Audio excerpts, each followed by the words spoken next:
Thank you for downloading this Council on Foreign Relations video. CFR is an independent national membership organization and nonpartisan research center.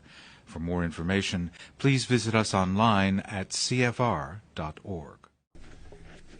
Well, good afternoon. I'm Richard Haass, the President of the Council on Foreign Relations, and I want to welcome our members and guests who are here in this magnificent new Washington, D.C. building to today's meeting. And I also want to welcome the many other people who may be listening to or watching this event on any number of mechanical devices that I, for one, am unable to operate. For those of you who are not familiar with us, the Council on Foreign Relations is an independent, nonpartisan membership organization, think tank, and publisher dedicated to increasing understanding of the world and the foreign policy choices facing the United States. We meet here today, July 15th, 2009, just a few days before the Obama administration marks the completion of its first 6 months in office. We will also soon commemorate the 8th anniversary of 9/11, and a few months after that, the 20th anniversary of 11/9, the day the Berlin Wall crumbled, symbolizing the end of the Cold War. The past 2 decades have made clear, and then some though, that the end of that dangerous geopolitical era did not usher in an age of perpetual peace. Anyone doubting this need only contemplate the inbox of President Obama and those who work for him, some of whom, I should add, we are fortunate to have with us today. Against the backdrop of unprecedented economic difficulties, the United States must contend with the particular challenges posed by North Korea, Afghanistan, Pakistan, Iran, Iraq, the Middle East, Darfur, Honduras, just to name a few. There are as well the worldwide challenges, from climate change, poverty, and protectionism, to health, terrorism, and nonproliferation, the challenges that are really the hallmark of this era. And making it even more difficult is the reality that American resources are stretched, and there is a substantial gap between this era's challenges and the capacities of existing regional and global institutions. This, then, is the context in which today's speaker, Hillary Rodham Clinton, goes to work each and every day. Hillary Clinton is the 67th Secretary of State of the United States. In addition to Thomas Jefferson, James Madison, James Monroe, John Quincy Adams, Dean Acheson, and Henry Kissinger. Her illustrious predecessors also include Abel Parker Upshur, Frederick Theodore Frelinghuysen, and Bainbridge Colby. She is the 27th Secretary of State to have served in the U.S. Senate, the 15th to hail from the great state of New York, the 3rd woman, and the 1st former First Lady. And while I'm citing statistics, I thought I would also mention, in case anyone is interested, that no less than 6 Secretaries of State have gone on to be president.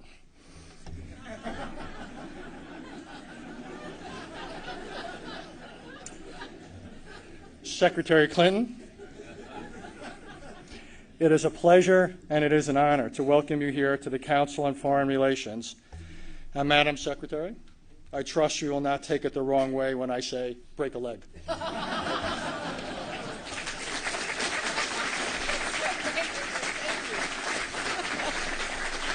Oh, thank you very much, Richard, and I am delighted to be here in these new headquarters. I have been often to, I guess, the mothership in New York City, but it's good to have an outpost of the Council right here down the street from the State Department. We get a lot of advice from the Council, so this will mean I won't have as far to go to be told what we should be doing and how we should think about the future. I mean, Richard just gave what could be described as a mini version of my remarks in talking about the issues that confront us. But I look out at this audience filled with not only many friends and colleagues, but people who have served in prior administrations. And so there is never a time when the inbox is not full. Shortly before I started at the State Department, a former Secretary of State called me with this advice: don't try to do too much. And it seemed like a wise admonition if only it were possible. But the international agenda today is unforgiving. 2 wars, conflict in the Middle East, ongoing threats of violent extremism and nuclear proliferation, global recession, climate change, hunger and disease, and a widening gap between the rich and the poor. All of these challenges affect America's security and prosperity, and they all threaten global stability and progress. But they are not reason to despair about the future. The same forces that compound our problems, economic interdependence, open borders, and the speedy movement of information, capital, goods, services, and people, are also part of the solution. And with more states facing common challenges, we have the chance and a profound responsibility to exercise American leadership to solve problems in concert with others. That is the heart of America's mission in the world today. Now, some see the rise of other nations and our economic troubles here at home as signs that American power has waned. Others simply don't trust us to lead. They view America as an unaccountable power, too quick to impose its will at the expense of their interests and our principles. But they are wrong. The question is not whether our nation can or should lead, but how it will lead in the 21st century. Rigid ideologies and old formulas don't apply. We need a new mindset about how America will use its power to safeguard our nation, expand shared prosperity, and help more people in more places live up to their God-given potential. President Obama has led us to think outside the usual boundaries. He has launched a new era of engagement based on common interests, shared values, and mutual respect. Going forward, capitalizing on America's unique strengths, we must advance those interests through partnership and promote universal values through the power of our example and the empowerment of people. In this way, we can forge the global consensus required to defeat the threats, manage the dangers, and seize the opportunities of the 21st century. America will always be a world leader as long as we remain true to our ideals and embrace strategies that match the times. So we will exercise American leadership to build partnerships and solve problems that no nation can solve on its own. And we will pursue policies to mobilize more partners and deliver results.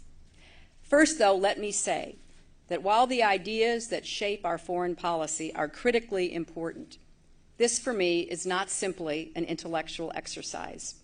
For over 16 years, I've had the chance, the privilege really, to represent our country overseas as First Lady, as a Senator, and now as Secretary of State. I've seen the bellies of starving children, girls sold into human trafficking, men dying of treatable diseases, women denied the right to own property or vote, and young people without schooling or jobs, gripped by a sense of futility about their futures. I've also seen how hope, hard work, and ingenuity can overcome the longest of odds. And for almost 36 years, I have worked as an advocate for children, women, and families here at home. I've traveled across our country listening to everyday concerns of our citizens. I've met parents struggling to keep their jobs, pay their mortgages, cover their children's college tuitions, and afford health care. And all that I have done and seen has convinced me that our foreign policy must produce results for people. The laid-off auto worker in Detroit, whose future will depend on global economic recovery. The farmer or small business owner in the developing world whose lack of opportunity can drive political instability and economic stagnation. The families whose loved ones are risking their lives for our country in Iraq and Afghanistan and elsewhere. Children in every land who deserve a brighter future. These are the people, hundreds of millions of them here in America and billions around the world, whose lives and experiences, hopes and dreams must inform the decisions we take and the actions that follow. And these are the people who inspire me and my colleagues and the work that we try to do every day. In approaching our foreign policy priorities, we have to deal with the urgent, the important, and the long-term all at once. But even as we are forced to multitask, a very gender-related term, we must have priorities, which President Obama has outlined in speeches from Prague to Cairo, from Moscow to Accra. We want to reverse the spread of nuclear weapons, prevent their use, and build a world free of their threat. We want to isolate and defeat terrorists and counter violent extremists while reaching out to Muslims around the world. We want to encourage and facilitate the efforts of all parties to pursue and achieve a comprehensive peace in the Middle East. We want to seek global economic recovery and growth by strengthening our own economy, advancing a robust development agenda, expanding trade that is free and fair, and boosting investment that creates decent jobs. We want to combat climate change, increase energy security, and lay the foundation for a prosperous clean energy future.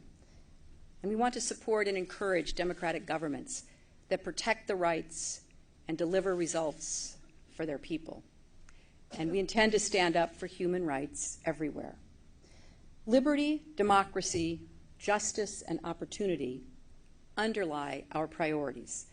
Some accuse us of using these ideals to justify actions that contradict their very meaning. Others say we are too often condescending and imperialistic, seeking only to expand our power at the expense of others. And yes, these perceptions have fed anti-Americanism, but they do not reflect who we are. No doubt we lost some ground in recent years, but the damage is temporary. It's kind of like my elbow. It's getting better every day.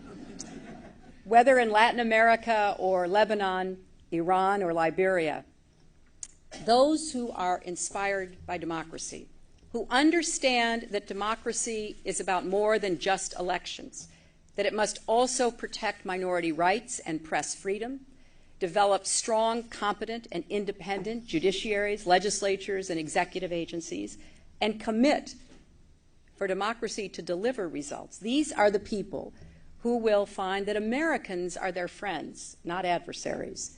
As President Obama made clear last week in Ghana, this administration will stand for accountable and transparent governance and support those who work to build democratic institutions wherever they live. Our approach to foreign policy must reflect the world as it is, not as it used to be. It does not make sense to adapt a 19th century concert of powers or a 20th century balance of power strategy. We cannot go back to Cold War containment or to unilateralism. Today, we must acknowledge two inescapable facts that define our world. First, no nation can meet the world's challenges alone. The issues are too complex. Too many players are competing for influence, from rising powers to corporations to criminal cartels, from NGOs to Al-Qaeda, from state-controlled media to individuals using Twitter. Second, most nations worry about the same global threats, from non-proliferation to fighting disease to counterterrorism, but also face very real obstacles for reasons of history, geography, ideology, and inertia. They face these obstacles and they stand in the way of turning commonality of interest into common action. So these two facts demand a different global architecture, one in which states have clear incentives to cooperate and live up to their responsibilities, as well as strong disincentives to sit on the sidelines or sow discord and division. So we will exercise American leadership to overcome what foreign policy experts at places like the Council call collective action problems, and what I call obstacles to cooperation. For just as no nation can meet these challenges alone, no challenge can be met without America. And here's how we'll do it. We'll work through existing institutions and reform them, but we'll go further.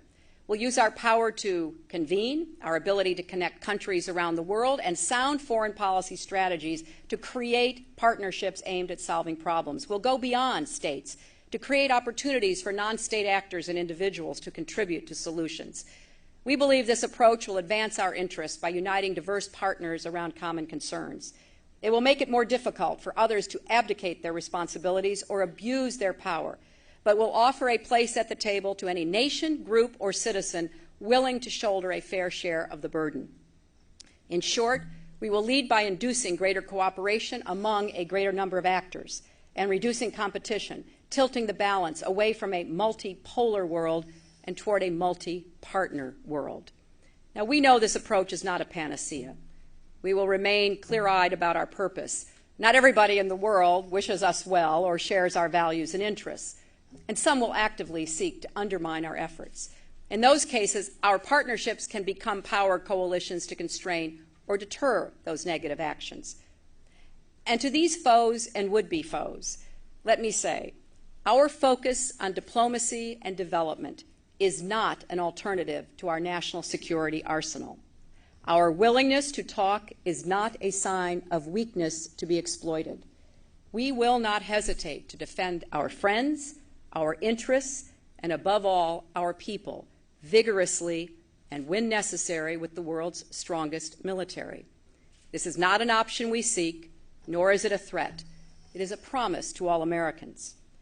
Building the architecture of global cooperation requires us to devise the right policies and use the right tools. I speak often of smart power because it is so central to our thinking and our decision-making. It means the intelligent use of all means at our disposal, including our ability to convene and connect. It means our economic and military strength, our capacity for entrepreneurship and innovation, and the ability and credibility of our new president and his team. It also means the application of old-fashioned common sense in policymaking. It's a blend of principle and pragmatism. Smart power translates into specific policy approaches in 5 areas. First, we intend to update and create vehicles for cooperation with our partners. Second, we will pursue principled engagement with those who disagree with us. Third, we will elevate development as a core pillar of American power.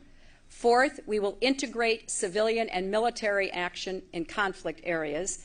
And fifth, we will leverage key sources of American power, including our economic strength and the power of our example.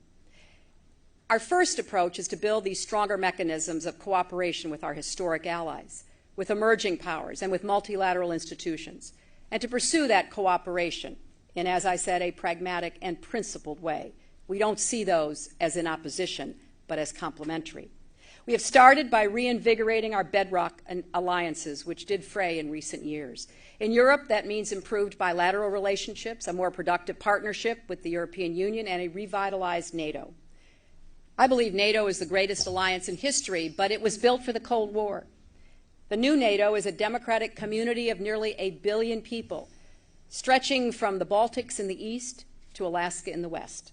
We're working to update its strategic concept so that it is as effective in this century as it was in the last.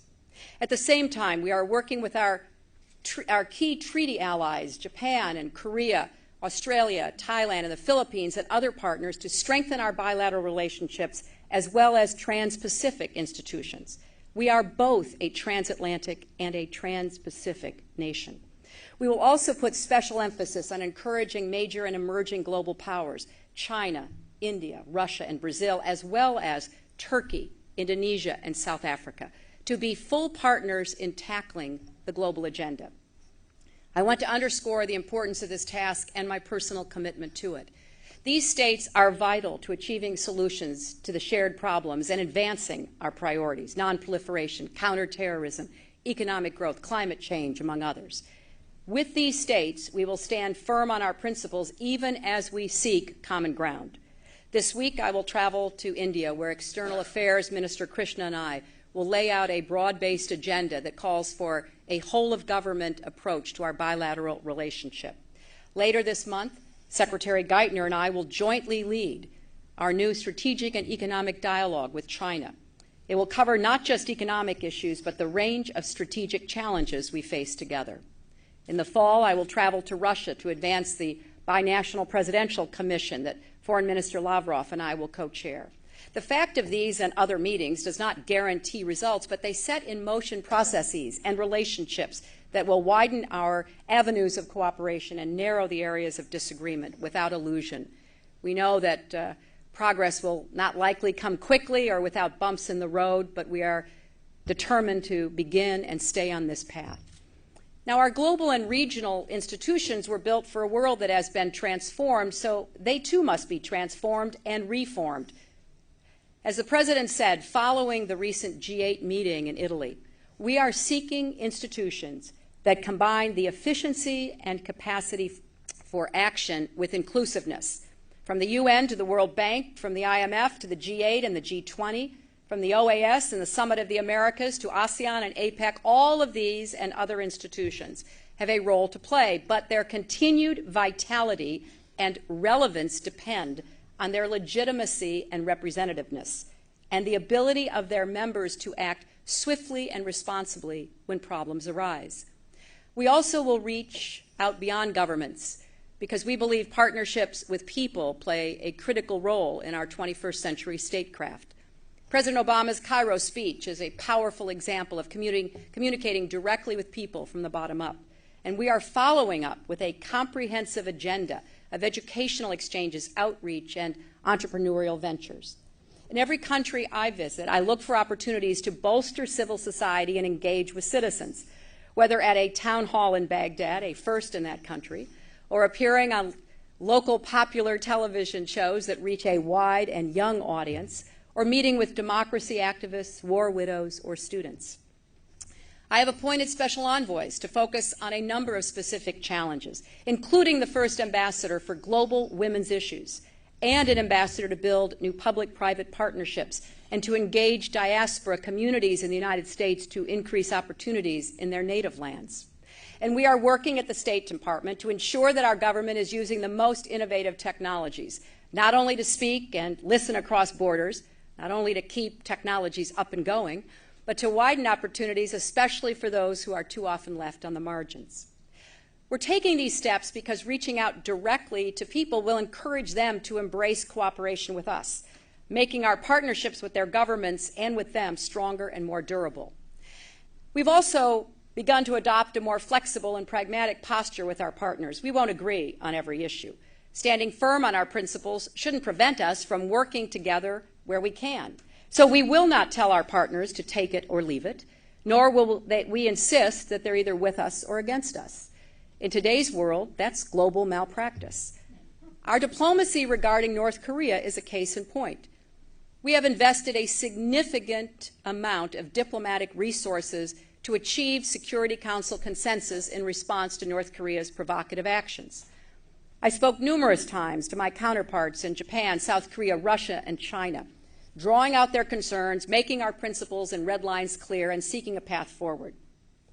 The short-term results were 2 unanimous Security Council resolutions with real teeth and consequences for North Korea. And then the follow-on active involvement of China, Russia, and India with us in persuading others to comply with the resolutions.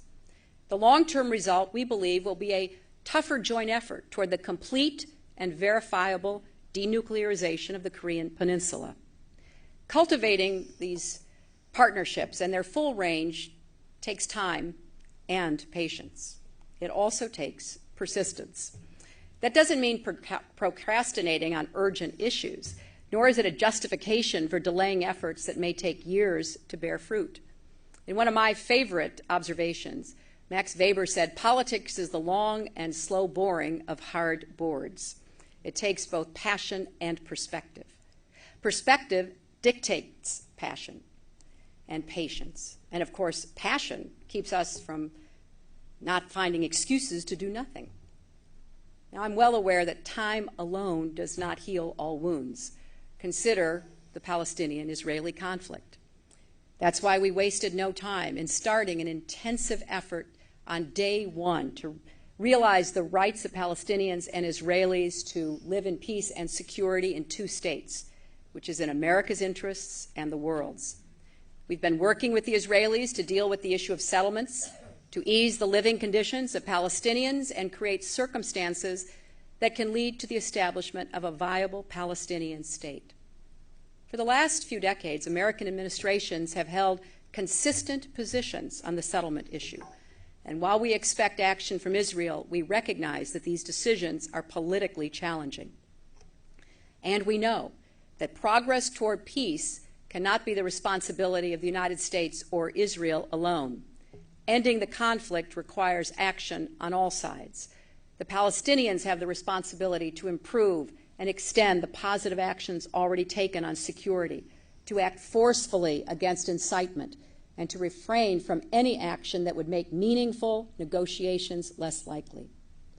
And Arab states have a responsibility to support the Palestinian Authority with words and deeds, to take steps to improve relations with Israel, and to prepare their publics to embrace peace and accept Israel's place in the region. The Saudi peace proposal, supported by more than 20 nations, was a positive step, but we believe that more is needed. So we are asking those who embrace the proposal to take meaningful steps now. Anwar Sadat and King Hussein crossed important thresholds, and their boldness and vision mobilized peace constituencies in Israel and paved the way for lasting agreements. By providing support to the Palestinians and offering an opening, however modest, to the Israelis, the Arab states could have the same impact. So I say to all sides, sending messages of peace is not enough. You must also act against the cultures of hate, intolerance, and disrespect that perpetuate conflict. Our second policy approach is to lead with diplomacy, even in the cases of adversaries or nations with whom we disagree. We believe that doing so advances our interests and puts us in a better position to lead with our other partners. We cannot be afraid or unwilling to engage, yet some suggest that this is a sign of naivete or acquiescence to these countries' repression of their own people. I believe that is wrong. As long as engagement might advance our interests and our values, it is unwise to take it off the table. Negotiations can provide insight into regimes' calculations and the possibility, even if it seems remote, that a regime will eventually alter its behavior in exchange for the benefits of acceptance into the international community. Libya is one such example. Exhausting the option for dialogue is also more likely to make our partners more willing to exert pressure should persuasion fail. With this in mind, I want to say a few words about Iran. We watched the energy of Iran's election with great admiration, only to be appalled by the manner in which the government used violence to quell the voices of the Iranian people, and then tried to hide its actions by arresting foreign journalists and nationals and expelling them and cutting off access to technology. As we and our G8 partners have made clear, these actions are deplorable and unacceptable. We know very well what we inherited with Iran, because we deal with that inheritance every day. We know that refusing to deal with the Islamic Republic has not succeeded in altering the Iranian march toward a nuclear weapon, reducing Iranian support for terror, or improving Iran's treatment of its own citizens. Neither the President nor I have any illusions that dialogue with the Islamic Republic will guarantee success of any kind. And the prospects have certainly shifted in the weeks following the election. But we also understand the importance of offering to engage Iran and giving its leaders a clear choice, whether to join the international community as a responsible member or to continue down a path to further isolation. Direct talks provide the best vehicle for presenting and explaining that choice. That is why we offered Iran's leaders an unmistakable opportunity. Iran does not have a right to nuclear military capacity, and we're determined to prevent that. But it does have a right to civil nuclear power if it reestablishes the confidence of the international community that it will use its programs exclusively for peaceful purposes. Iran can become a constructive actor in the region if it stops threatening its neighbors and supporting terrorism. It can assume a responsible position in the international community if it fulfills its obligations on human rights. The choice is clear. We remain ready to engage with Iran, but the time for action is now. The opportunity will not remain open indefinitely. Our third policy approach, and a personal priority for me as Secretary, is to elevate and integrate development as a core pillar of American power. We advance our security, our prosperity, and our values by improving the material conditions of people's lives around the world. These efforts also lay the groundwork for greater global cooperation by building the capacity of new partners and tackling shared problems from the ground up. A central purpose of the Quadrennial Diplomacy and Development Review that I announced last week is to explore how to effectively design, fund, and implement development and foreign assistance as part of a broader foreign policy. Let's face it, we have devoted a smaller percentage of our government budget to development than almost any other advanced country, and too little of what we have spent has contributed to genuine and lasting progress. Too much of the money has never reached its intended target, but stayed here in America to pay salaries or fund overhead in contracts. I am committed to more partnerships with NGOs, but I want more of our tax dollars to be used effectively and to deliver tangible results. As we seek more agile, effective, and creative partnerships for development, we will focus on country-driven solutions, such as those we are launching with Haiti on recovery and sustainable development, and with African states on global hunger. These initiatives must not be designed to help countries scrape by. They are a tool to help countries stand on their own. Our development agenda will also focus on women as drivers of economic growth and social stability. Women have long comprised the majority of the world's unhealthy, unschooled, and underfed. They are also the bulk of the world's poor. The global recession has had a disproportionate effect on women and girls, which in turn has repercussions for families, communities, and even regions. Until women around the world are accorded their rights and afforded the opportunities of education, health care, and gainful employment, global progress and prosperity will have its own glass ceiling.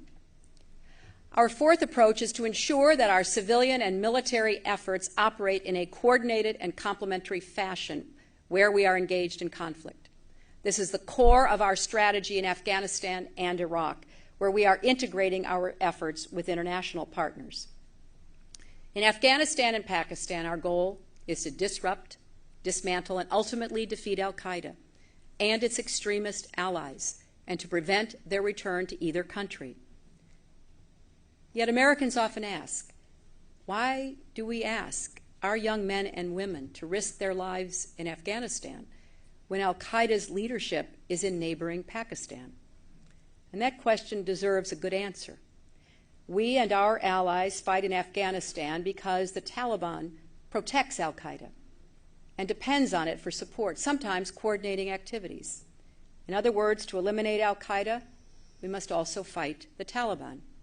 Now, we understand that not all those who fight with the Taliban support al-Qaeda or believe in the extremist policies the Taliban pursued when in power. And today, we and our Afghan allies stand ready to welcome anyone supporting the Taliban who renounces al-Qaeda, lays down their arms, and is willing to participate in the free and open society that is enshrined in the Afghan Constitution. To achieve our goals, President Obama is sending an additional 17,000 troops and 4,000 military trainers to Afghanistan. Equally important, we are sending hundreds of direct hire American civilians to lead a new effort to strengthen the Afghan government, help rebuild the once vibrant agricultural sector, create jobs, encourage the rule of law, expand opportunities for women, and train the Afghan police. No one should doubt our commitment to Afghanistan and its people, but it is the Afghan people themselves who will determine their own future. As we proceed, we must not forget that success in Afghanistan also requires close cooperation from neighboring Pakistan, which I will visit this fall. Pakistan is itself under intense pressure from extremist groups. Trilateral cooperation among Afghanistan, Pakistan, and the United States has built confidence and yielded progress on a number of policy fronts. Our national security, as well as the future of Afghanistan, depends on a stable, democratic, and economically viable Pakistan. And we applaud the new Pakistani determination to deal with the militants who threaten their democracy and our shared security.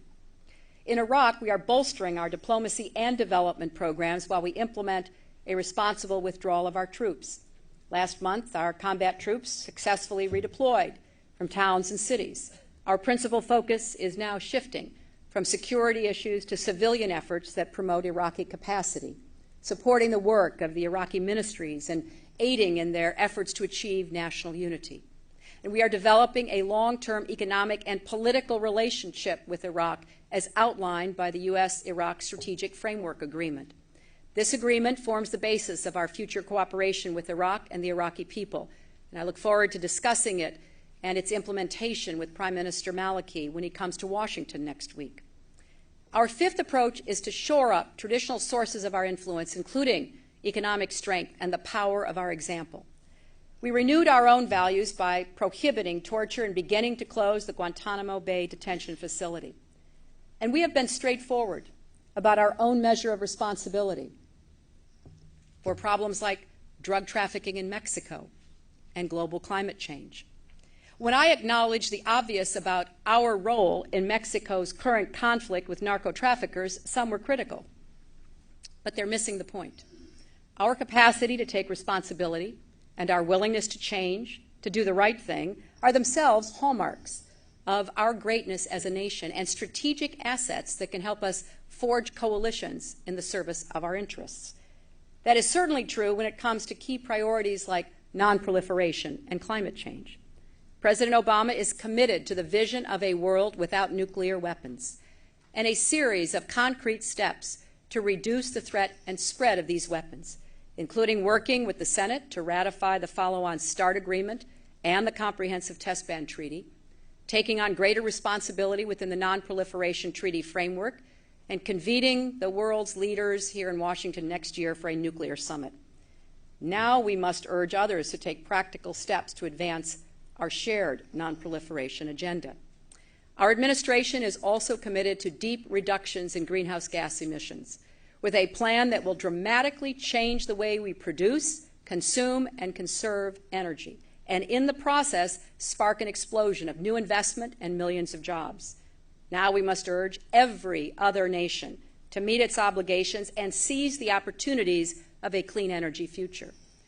We are restoring our economy at home to enhance our strength and capacity abroad, especially at this time of economic turmoil.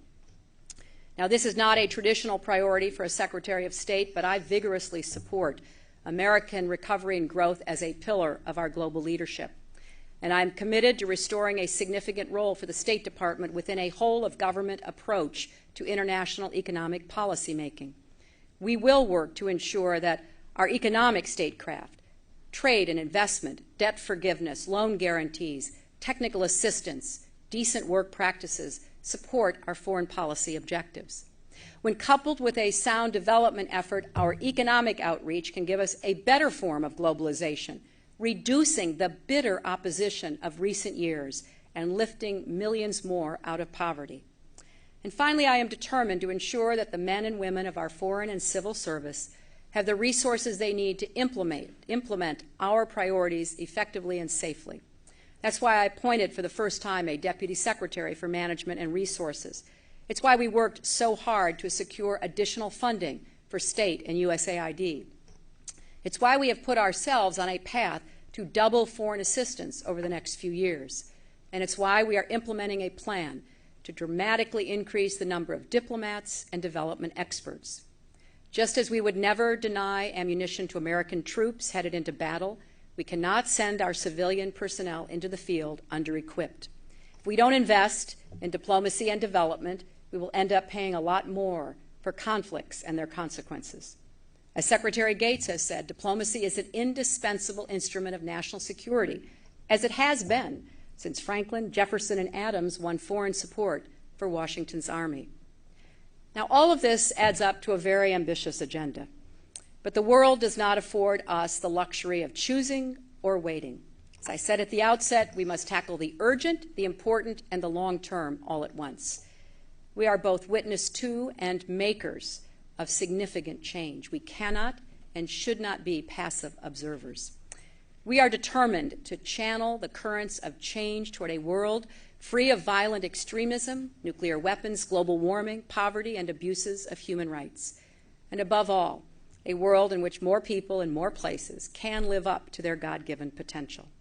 The architecture of cooperation we seek to build will advance all these goals, using our power not to dominate or divide, but to solve problems. It is the architecture of progress for America and all nations.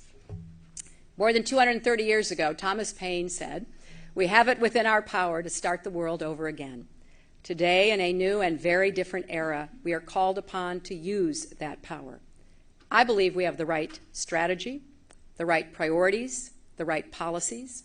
We have the right president, and we have the American people, diverse, committed, and open to the future. Now all we have to do is deliver. Thank you all very much.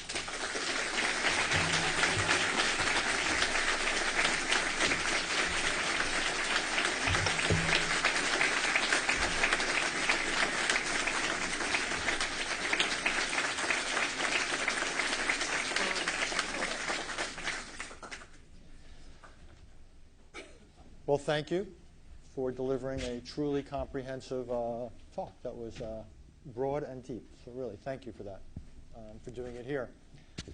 I'm going to go straight to our membership and let them ask some questions. I ask them only to wait for a microphone and to keep their questions as brief as they can be so we can get as many in as possible. And just let us know your name and your affiliation when we do call on you. I see zillions. This is the part of the meeting where I alienate 70% of our membership. I may let you call on people. Oh, no, this is your job, Richard. Ode Aberdeen. Hi. Madam Secretary, in 1999, I saw you in Gaza with President Clinton, altering the PLO charter. There was a great deal of hope.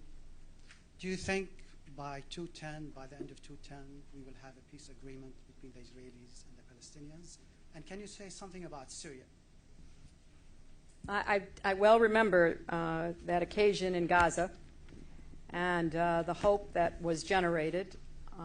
And I still carry that hope very much with me, both personally and on behalf of the position I now hold. And it's one of the reasons why I urge the President to appoint a skilled negotiator as a special envoy, and George Mitchell gratefully accepted. And we have been working literally nonstop to set up the conditions for such negotiations. But as I said in my speech, we don't think it is just the responsibility of the Israelis, nor even just of the Palestinians. We expect the entire region, particularly the Arab states, to assist us by stepping up and making clear that they are truly going to support the two-state solution. We intend to pursue our efforts as vigorously as we possibly can. I'm not going to make any predictions, but I can only tell you that our commitment is deep and durable, and I don't get easily discouraged. And I don't want anybody else to, because this is a very difficult undertaking, especially because of the 10 years between where we were in Gaza in '99 and where we are today in 2009. But I have actually been heartened by what I've seen in the last 6 months. With respect to Syria, we have made it very clear to the Syrians, including with the offer to return an ambassador, that we do want an engagement, but we expect it to be reciprocal, and there are certain actions that we would like to see the Syrians take as we begin to explore this with them. I think Syria is a critical player in whatever we do in the Middle East. I'm hoping that the Syrian calculation of where they should be positionally with respect to their relationship with Iran and their support for extremist and terrorist activities will be changing so that we can pursue a two-way engagement that will benefit both us and the larger region. You mentioned in your speech the potential role of the Palestinian Authority in the context. you did not mention specifically Hamas. Do you see any conceivable situation in which Hamas could play a role in the peace process? Well, right now, we are firmly committed to the quartet principles, and we have made it clear, both publicly and privately, through all kinds of pronouncements, that we would expect Hamas to recognize Israel and renounce violence and agree to abide by prior agreements. And we've been very pleased that the quartet members, the EU, Russia, the UN, have stood very firm with us on that. And in the efforts to try to work out a unity government between the Palestinian Authority and Hamas, the Palestinian Authority has also stood firmly because, of course, they are committed to a two-state solution, something that Hamas has not yet committed to. So at this stage, what we want to do is to get the negotiations going between the Israelis and the Palestinian Authority. And as I said with respect to the Taliban, those who are willing to lay down arms, renounce al-Qaeda, be willing to participate in a society that is free and open, they are welcome. And I think that's true for people in other organizations who may realize that rejectionism and resistance hasn't really given them or their children the kind of future that they would hope for. And so I'm very committed to working to encourage as many people as possible to be part of the two-state solution, but there are certain entry requirements that have to be paid. Trudy? Trudy Rubin, the Philadelphia Inquirer. How are you, Trudy? Madam Secretary, I wonder if you could elaborate a little on the administration's willingness to engage with Iran at this point. First, could you tell us, has there been any response from Ayatollah Khamenei or the Iranian government to the letter that was sent in May? And if the Iranians should show interest in engagement, what if they stonewall? How long could this go on if there was absolutely no give? And finally, could you clarify, after Vice President Biden's remarks, has there been any green, yellow, or red light given to Israel about an attack on Iran? Those are three easy questions, Trudy. With respect to Iran, I'm going to stay within the boundaries of what I said in my speech. We are well aware that the situation after the election puts a different complexion on both the Iranian government. We really don't know what their intentions might be at this point in time. We're very troubled by the repressive actions that they took in the aftermath of their elections, as well as what are most likely a certain amount of electoral irregularities.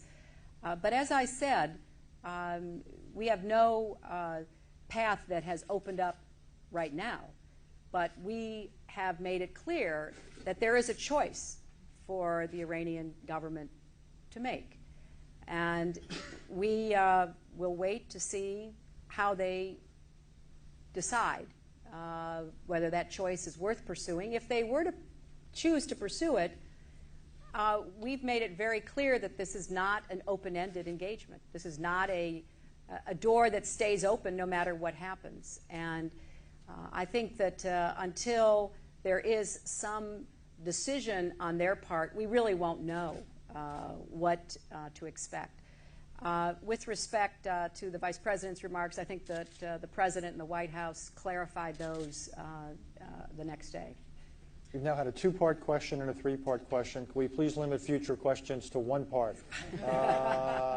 Ambassador Schaefer.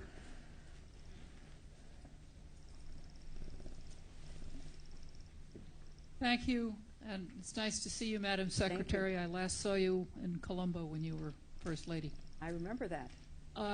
You're about to go to India, and I wanted to ask you about what you expect to get out of the trip. Presumably a lot of it will be on the bilateral side, but I wanted to ask if you could focus a little bit on the foreign policy and global part of your agenda. Are there issues where you see a real prospect of working together with India? Are there others that are tougher, and what do you see as the entry point there? Well, Ambassador, we are delighted that our two countries will be engaging in a very broad, comprehensive dialogue. It's the most wide-ranging that I think has ever been put on the table between India and the United States. It has 6 pillars to it, one of which, of course, is foreign policy, strategic challenges, along with other matters like health and education and agriculture and the economy. So I don't want to prejudge, but it is clear that everything is on the table to discuss. We believe India has a tremendous opportunity and a growing responsibility, which they acknowledge, to play not just a regional role, but a global one as well. How they choose to define that, we will explore in depth during the course of our discussions. But obviously, there are a number of areas where we would welcome Indian leadership and involvement that are difficult. There's nothing easy about non-proliferation. Anybody who ever read Strobe Talbot's book, Engaging India, knows that it's a very difficult issue, but we want to look at new ways for global and regional regimes on weapons of mass destruction, particularly nuclear. We're very interested in the role that India sees for itself in the immediate area. You mentioned Sri Lanka. What are the military and particularly naval implications of decisions that India is making going forward? The economic actions that India is taking. They weathered the beginning of the recession better than many places. What are they going to do to keep generating growth, lifting people out of poverty? The Congress Party made a number of important campaign promises to the poor, particularly the rural poor. When I'm there, I will visit the first LEED certified building in India to talk about climate change and clean energy. We know that India and China have understandable questions about what role they should be expected to play in any kind of new global climate change regime. Our special envoy for climate change, Todd Stern, will be with me, and it is our hope that we can, through dialogue, come up with some win-win approaches. And this LEED certified building is a perfect example of what India would be capable of doing. I will also be visiting an agricultural facility because India is really hoping to continue to expand agricultural productivity, but then they have to create an infrastructure so that the crops get to a market. We have to have farm-to-market roads. You have to have storage and refrigeration facilities. So I think that this is an extremely rich area. I've just touched the surface of it. So I'm excited. I'm very much looking forward to my meetings with the Prime Minister and certainly with Minister Krishna and others in India. And we're going to do everything we can to broaden and deepen our engagement. Mentioned Senator Mitchell and Todd Stern. I want to make sure that any members of your staff want to ask a question here? They'd better not. I don't want to deny them in case the morning staff meeting wasn't sufficiently long. I wanted to, let's be ecumenically in the back, all the way I see in the third to last row or so, but I can't see that far who it is. I see 1 or 2 hands up there. Jonathan Broder from Congressional Quarterly. Madam Secretary, there have been reports that in the discussions between George Mitchell and Israeli Defense Minister Ehud Barak, that a certain number of settlements or houses in the settlements that have already been begun, that construction has begun on them already, that there was some agreement to allow the construction on these houses to go forward. Can you confirm that? Well, I'm certainly not going to step on the negotiations in any way. I think that any decisions that are made will be announced officially, and it's only fair to the Israeli government as well as to our own that we wait until decisions have been made. Hedy Babbitt. Hi, Hedy. Hi. I wanted to ask you to talk a little bit more about the quadrennial diplomacy and development review. It's, I understand from your speech on Saturday, modeled in a little bit after the defense QDR, but in many ways more complicated because of the numbers of departments and agencies that have a stake or stakeholders in the process. And could you talk more about how you envision that happening? Thanks, Hattie. I served on the Armed Services Committee for 6 years, and the Quadrennial Defense Review, it seemed to me, was a very important discipline and tool for the Defense Department. It forced the Defense Department to take a hard look at itself, put forward priorities and the means to achieve them.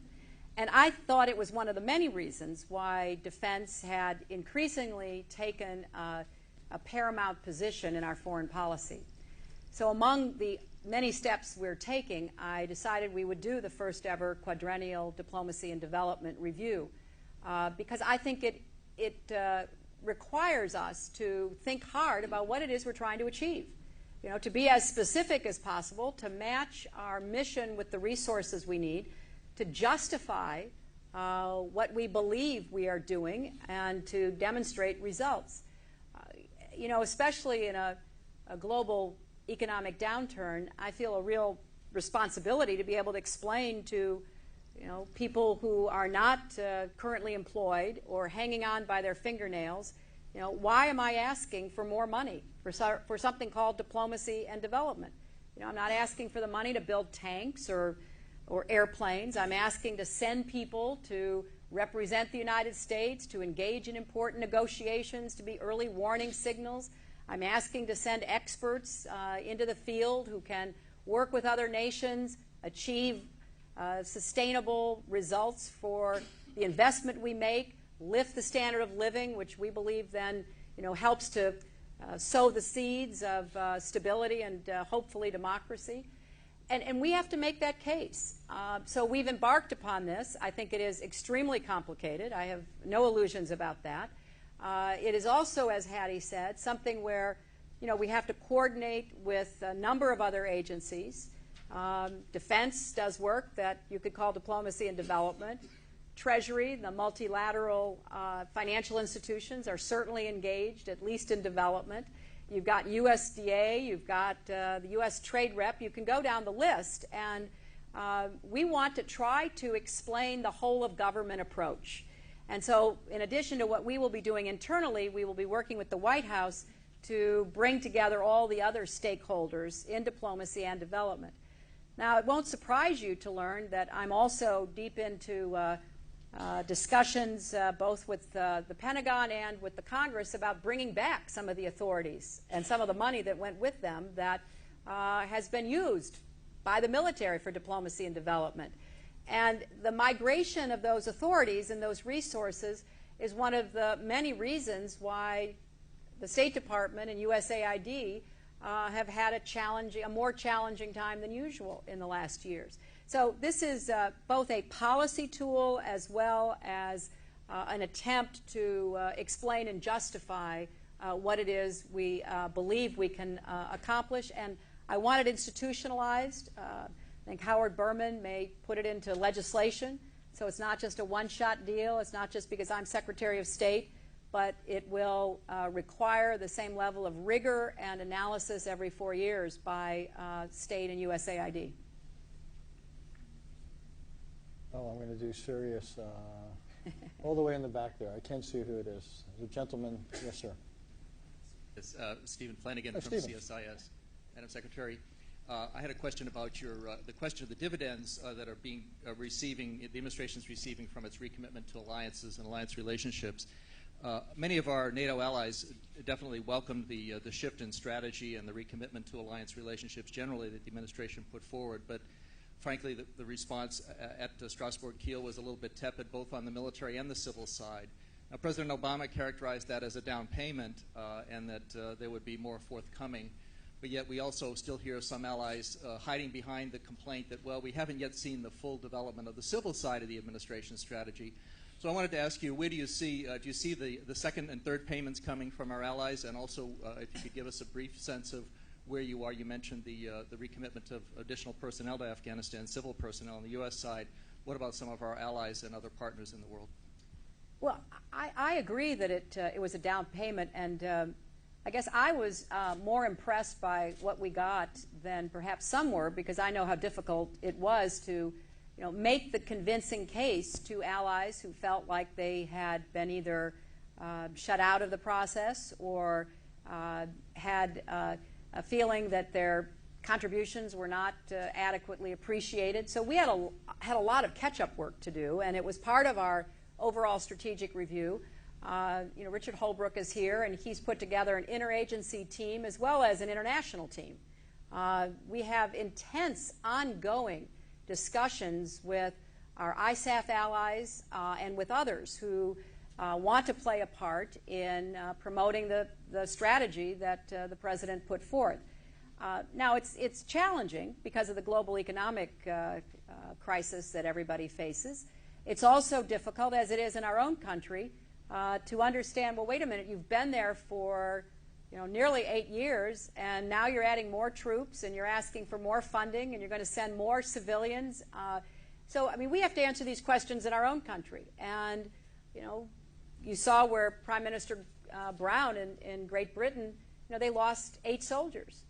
And the government went out and began talking about why it was important to stand with the United States and others in Afghanistan, and got from what I could glean, a more positive response than people anticipated, because you have to be willing to, try to assuage the fears and anxieties and, paint a picture of where you're going.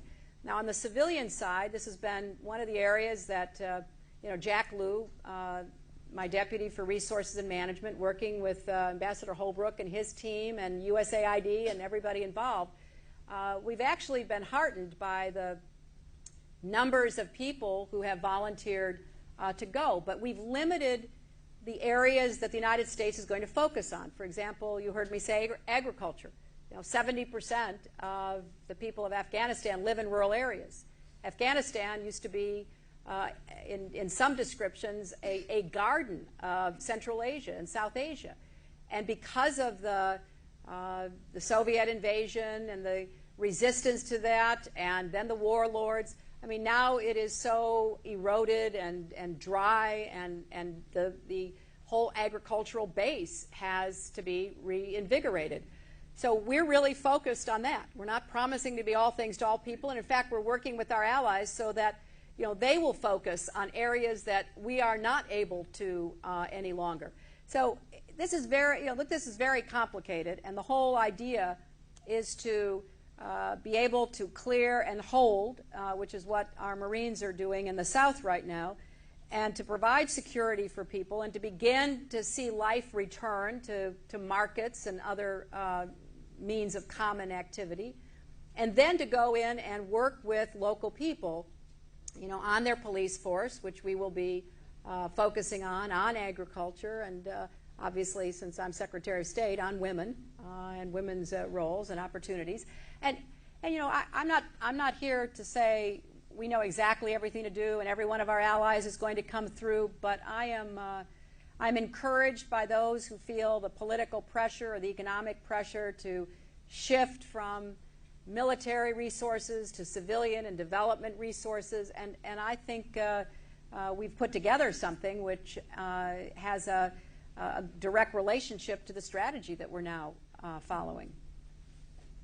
Professor Lieber.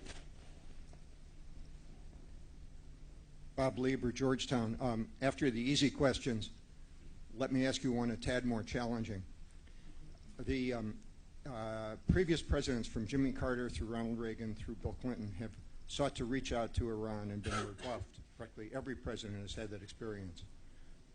Iran, for 20 years, has been cheating on its obligations under various treaties. If Iran fails to respond positively to these initiatives, and if our friends and allies and others, including Russia and China, are unprepared to countenance really significant sanctions, what happens then? President Obama, either during the campaign or shortly after, said that the U.S. Would not be willing to see Iran with a nuclear weapon. And therefore, I have to ask the question, if these other efforts don't work, Is the administration prepared to live with a nuclear Iran or not?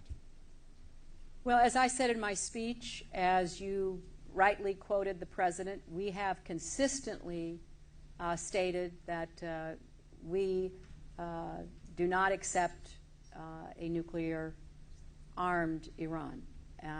We think it is a great threat to the region and beyond. But as you might guess, I'm not going to negotiate with Iran sitting here.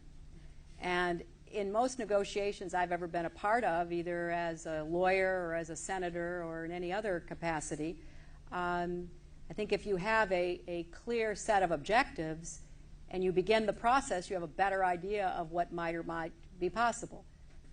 We have no illusions about this. You know, I believe, though, that the absence of the United States for much of the last 8 years in these negotiations was a mistake. I think we outsourced our policy to Iran, and frankly, it didn't work very well. That's how I see it. I want to be in the middle of it, to be able to make our own judgments, to figure out what we know and don't know, and then to be in a stronger position with respect to other nations. You know, I think part of the attractiveness of engagement, direct engagement, is not only to make our own judgments, but also to demonstrate to others that we've done so, and to make clear what kind of reaction we've gotten, which I think lays the groundwork for concerted action. And certainly in just the last 6 months in our efforts in talking with other partners, I've noticed a turn in attitude by some, a recognition that it's not just the United States that should be concerned about what Iran is doing, but that there are implications for others who are much closer than we are to Iran. So I think that, as I said in the speech, you know, our policy is one that we believe makes the most sense for our interests, and we intend to pursue it, but we obviously have exits along the way depending upon the consequences of the discussions. We're going to probably have time for about one last question. Stan Roth. Hi, Stan. Good to see you. I want to ask you to expand. Oh, here comes the microphone. Stanley Roth, the Boeing Company. I want to ask you to expand on one of the points you made towards the end of your speech, the State Department's whole-of-government approach to economic issues, particularly as you work on the economic recovery of the U.S., the role for trade, beyond just the reference you made to free trade agreements. Where would you like to see us end up on the trade side? But also exports, obviously, are going to be part of the recovery plan. What role do you see for yourself in the State Department in terms of commercial advocacy? It's sometimes tough, you know, the environment faced by American business overseas. Well, commercial advocacy is part of our list of responsibilities, as you know, and it's one that I take very seriously. But I'd like to just take a step back and look at the broader picture of the State Department's role in economic aspects of foreign policy. You know, from my perspective, trade is a foreign policy tool as well as an economic one. And we're in the midst of looking hard at our trade policy, trying to determine how we can be more effective in making the case to the Congress and the American people about trade, but also making it clear to the rest of the world that, you know, we're a trading nation and we want to be.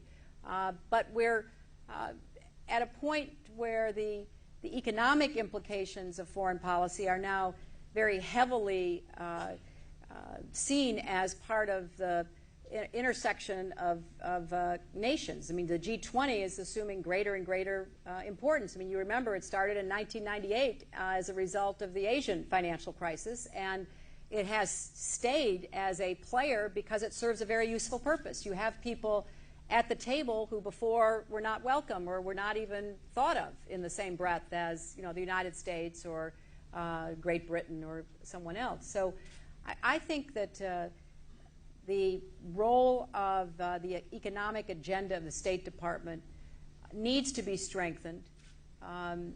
We work closely with Treasury. We work closely with the National Economic Council. But I'll give you a quick example. You know, David Lipton, who works with Larry Summers in the White House, just went to Pakistan for us to do an assessment of Pakistan's capacity to meet the IMF requirements and what it needed and how it was doing.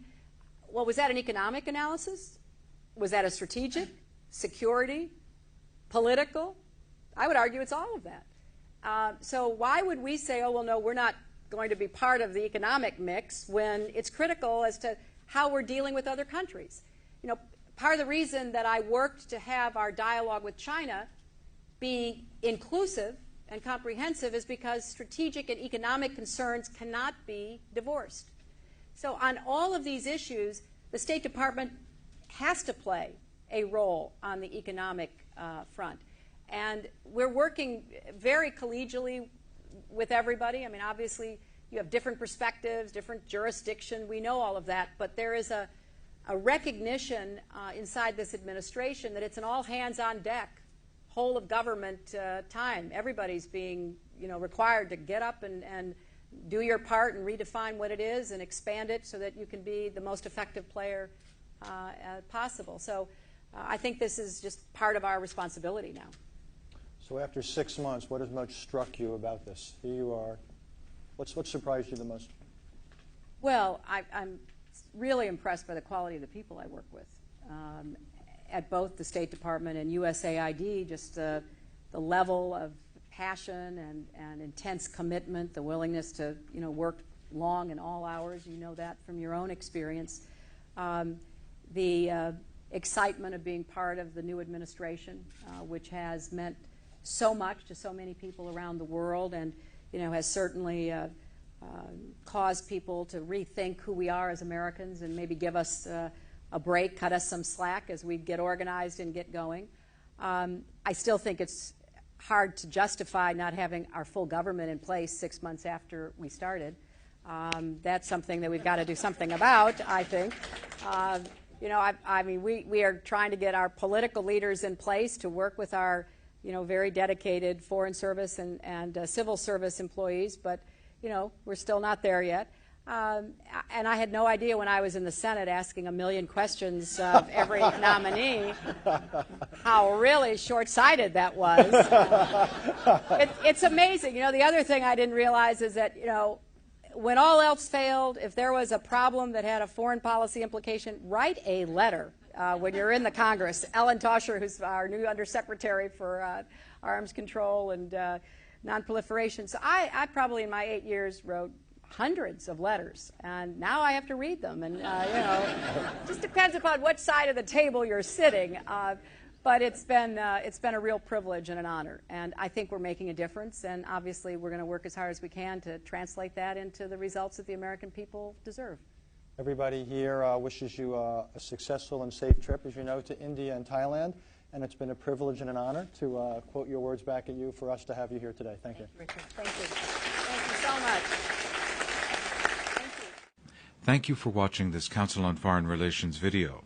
For additional audio, video, and transcripts of CFR meetings, as well as expert analysis of international news, please visit us online at cfr.org.